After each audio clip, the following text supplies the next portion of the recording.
BBA, BCA, BCom Computers, 100% placement guarantee. I create Degree College, Kukatpalli, Hyderabad. నమస్తే రమగారు. నమస్తే జయ. చందమామ కథ ఒకటి చెప్పుకుందామండి. సంగీత ప్రియుడు కథ చెప్తాం. ఇది ఏమంటారు, సమకాలీన కథ, ఈ కాలంలో కథ అనే అనుకోవాలి మనం. పూర్వం ఒక సుమారైన పల్లెటూరులో ఓ సంగీత విద్వాంసుడు ఉండే. ఆయన బ్రహ్మాండంగా వీణ వాయించేవాడు, భలే అద్భుతంగా పాడేవాడు. కానీ పేదవాడు.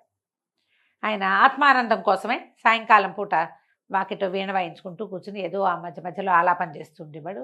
వారా వీరా వచ్చి వినిపోయేవాళ్ళు. మనసు బాగుండని వాళ్ళు కూడా వీళ్ళ అరుగు మీదకి వచ్చి కూర్చునేవాళ్ళు. ఏదండి అది వాయించండి, ఇది అనండి అని చేసేవాళ్ళు. క్రమంగా ఏమైందంటే వీళ్ళకి పాపం డబ్బులు లేవు. ఈ వినేవాళ్ళంతా ఎన్నో తృణమో పణమో మనకు ముట్ట చెప్తే బాగుంటుంది కదా అలా అనిపించేది పాపం. కానీ బిడియంతో ఆయన అడిగేవాడు కాదు. ఒక సంగీత ప్రియుడు ఒక ఆయన, ధనవంతుడు ఒక ఆయన ఉండేవాడు. ఆయన పొద్దుటి పూటే గభాలను వీళ్ళింటికి వచ్చి, అబ్బా అస్సలు మనసు బాగుండలేదండి, చాలా చికాకులోనా, ఏవి 4 రాగాలు వరసలు వాయించండి అని కూర్చోబెట్టేవాడు. గంటల తరబడి ఆహా ఓహో ఓహో ఆహా అని వినేవాడు. వెళ్ళొస్తానని లేచి వెళ్ళిపోయేవాడు.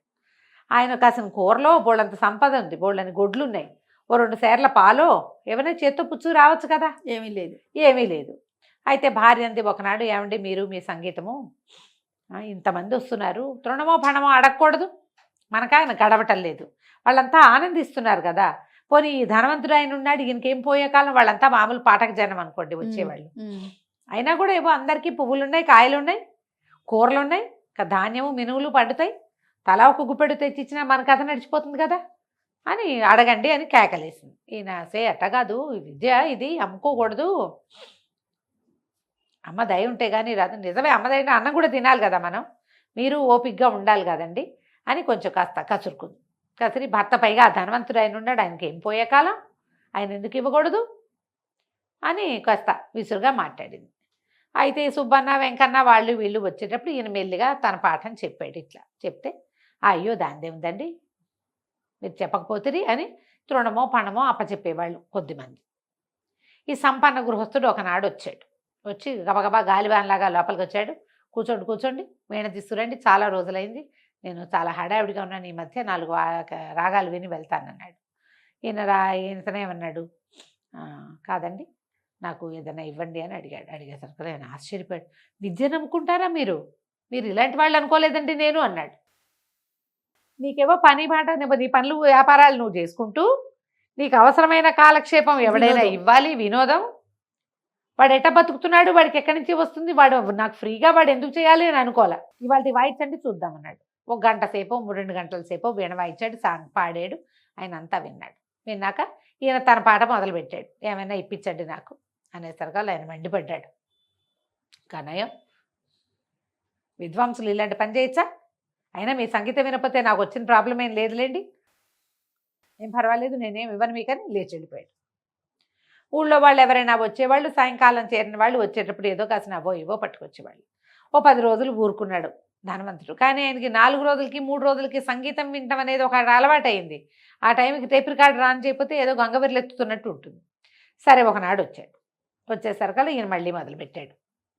ఏమైనా ఇప్పించండి అనేసరికి ఆయన కొంచెం రుసరుసలాడాడు. కానీ ఈయన ఊరుకోలే. 2 సేర్ల పాలు ఇవ్వండి నాకు అని అడిగాడు. ఆయన సరేనని వాయించమని 4 గంటలు విని, ఈసారి వచ్చినప్పుడు ఇస్తా అని వెళ్ళిపోయాడు. మళ్ళీ వచ్చాడు. మళ్ళీ వచ్చి ప్రతిసారి ఈయన 2 సేర్లు అడుగుతూనే ఉన్నాడు, ఇవాళ అట్లా కనీసం 20 సార్లు వచ్చాడు. అంటే 40 సేర్ల పాలు. సరే ఈయన ఏం చేశాడికి విసుగుబట్టి గ్రామాధికారి దగ్గరికి వెళ్ళాడు. మేము ఇట్టా మాట్లాడుకున్నాం, నేనేమో గతిగడవని వాడిని, ఈ సమయం నాకు ఇంకో పని చేసుకోవడానికో ఎవరింట్లో కాస్త గడ్డి మొప్పు పోసినా 10 రూపాయలు వస్తాయి, నన్ను అది చేసుకోనివ్వడు. ఆయన వచ్చి నన్ను ఎత్తి మీద కూర్చుంటున్నాడు. ఒక్కనాడు ఒక్క పాలు చుక్కిస్తే బొట్టు, మా ఇంటికి వచ్చేటప్పుడు చేతో పుచ్చుకొచ్చినా సరిపోతుంది, నెక్స్ట్ టైం అంటాడు పంపిస్తానంటాడు, ఆయన పంపడు ఇవ్వడు, మరి ఒప్పందం కుదిరినప్పుడు ఒప్పందం ప్రకారం చెయ్యాలి కదా అని అన్నాడు.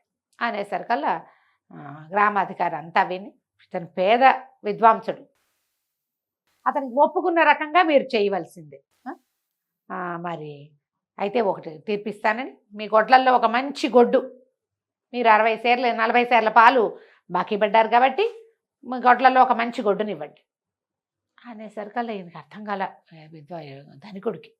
ఆయన అన్నాడు లబలబలాడిపోయాడు, మంచి గొడ్డు అంటే అది రోజుకు 10 సేర్లు ఇస్తుందండి, ఆ లెక్కన ఆయనే నాకు డబ్బులు ఇవ్వాలి, ఆయనే నాకు ఇవ్వాల్సి వస్తాడు, ఆ గొడ్డును తోలేసామనుకోండి అది రోజుకు 10 సేర్లు ఇస్తుంది, ఈయనకి నేను ఇవ్వాల్సింది 4 సేర్లే, గొడ్డుని ఇచ్చేస్తే ఎట్లా, ఆయన నాకు రివర్స్లో డబ్బులు ఇవ్వాలి కదా అనేసరికల్లా న్యాయాధికారి పట్టుకున్నాడు ఆ మాట, వెనక్కే ఇస్తాడు పోనీ, కానీ నువ్వు గొడ్డుని ఇవ్వవలసిందే, నువ్వు ఒప్పుకున్నావు కాబట్టి 2 నెలల పాటు ఆ గొడ్డుని ఆయన దగ్గర ఉంచమంటాడు న్యాయాధికారి. ఈయన ఏమంటాడు, మరి ఉంచుకుంటే మరి డబ్బులు అతనే నాకు ఇవ్వాల్సి వస్తాడంటే పోనీ బాకీ ఉంచద్దు, ఓ పని చేద్దాం, గొడ్డునేమో ఆవునేమో విద్వాంసుడి ఇంట్లో పెట్టు, ఆయన పోషించుకుంటాడు, రోజు నీ బాకీ తీరడానికి ఈ 2 నెలల బాకీ తీరడానికి మీ ఇంటికి వచ్చి 10 గంటల పాటు సంగీతం వాయిస్తాడు. అనేసరికి ఇంకేం చేయాలో తెలియదు, గ్రామాధికారి దగ్గర చీప్గా మాట్లాడడానికి నచ్చలేదు, అప్పటికే తను చులకనైపోయాడు, సరేనని ఒప్పుకున్నాడు.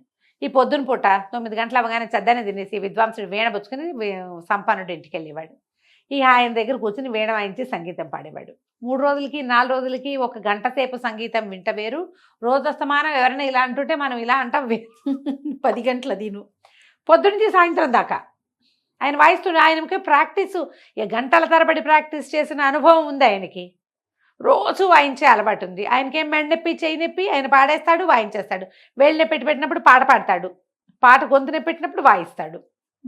విద్వాంసుడు ఒక 4-5 రోజులు అయ్యేసరికి పిచ్చి వెర్రి ఎత్తిపోయింది. ఇంట్లో వాళ్ళంతా ఈ నిరంతరాయ సంగీతం ఏమిటి, రోజు వినేదైనా ఎంతసేపు వినలేము, మనకి మ్యూజిక్ వినడానికి మూడ్ కావాలి. అవును, పనిలో ఉన్నప్పుడు ఏం చేస్తాం, ముందు అది ఆపేసి పని చేసుకుంటాం. ఇంటిలి పాది మెంట్లెక్కిపోయారు.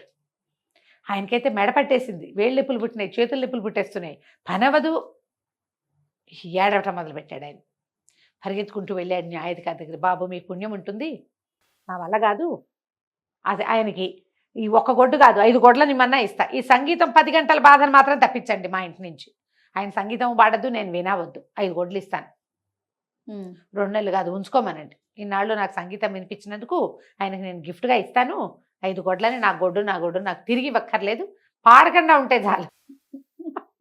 ఈయన రావద్దన్న ఆయన మానేవాడు కాదు, మరి కోర్టును ఉల్లంఘించకూడదు కదా, కోర్టు ఉల్లంఘిస్తే ఏమవుతుంది, అది కొత్త శిక్ష, మీరు ఎందుకు వెళ్ళలేదు అంటే నేను ఆన్సర్ చెప్పాలి కాబట్టి నువ్వు వద్దన్నా సరే మీ వాకిట కూర్చొని వాయించాల్సిందేనన్నాడు.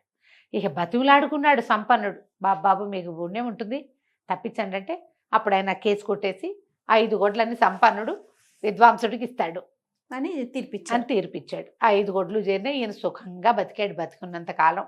గొడ్డుంటే సంపద ఉన్నట్టు, గోమాలక్ష్మి కదా, అవును, సంపదలు ఉన్నట్టేగా, సుఖంగా ఉన్నాడు. కథ కంచికి మనం ఇంటికి. బాగుంది. నమస్తే. నమస్తే.